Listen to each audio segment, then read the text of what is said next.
Staying in the skies right now, taking a live look here over West Charlotte. 33 degrees outside. You know, I walked in from outside, Brandon, I got to tell you this, and I was just like, I think it's colder yesterday than it was today.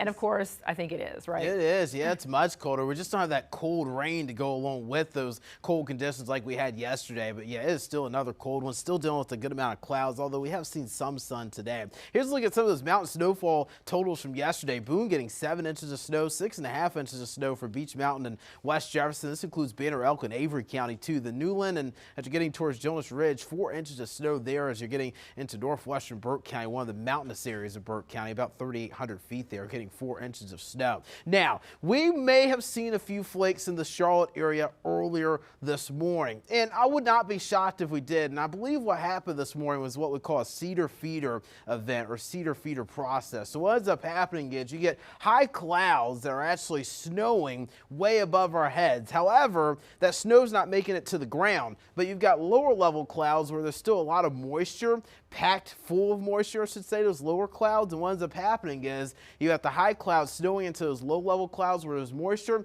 and those low level clouds are allowed to get the snow down to the surface. So that's why we may have seen a few flakes near the surface earlier today in Charlotte. It wasn't much, and you probably have heard of cloud seeding before. Unfortunately, it's kind of become a little bit more of a controversial thing, but with cloud seeding, Mother Nature does a much better job than what we can do as humans. So that's essentially what's happening here, just the cloud seeding of the clouds itself. The clouds are seeding themselves there because the high clouds are snowing into those lower clouds and producing some of that lower level snow. We still have a lot of clouds left over today. I was expecting just a little bit more sun. Now we have seen more sun today, but unfortunately with the clouds and the upper level pattern, we're not warming up much. We're in the low to mid 30s right now, and I don't expect much of a warm up as we go into the afternoon. Upper 30s, low 40s a possibility later today, near 40 in Charlotte, 36 in Boone. Have that upper level track still mainly out of the northwest, and that's bringing in cooler air as that upper level system continues to track over the northern U.S. We'll continue to deal with below normal temperatures today.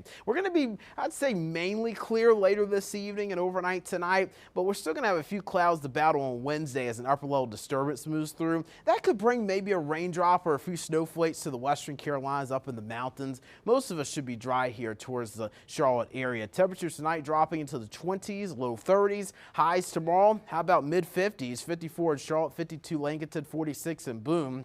So it will be warmer tomorrow. Big reason for that, strong southwesterly breeze. So we'll be gusting up to about 25, maybe 30 miles per hour at times tomorrow. And that southwesterly breeze is more of a warmer breeze for us coming out of the south. So that's why temperatures will warm up a bit more. We'll be more seasonable through the latter half of this week. And even on Saturday, I've got lower 60s, a stronger southerly flow there bringing in some warmer air. Out ahead of a weaker system now move in for Sunday and maybe bring a sprinkle. But then by Monday, the colder air is back. Monday, 39 degrees for a high temperature as we start the work week next week, Alicia. All right, thank you, Brandon, for that. Queen City News Plus. Just search Queen City News on your smart TV's app store.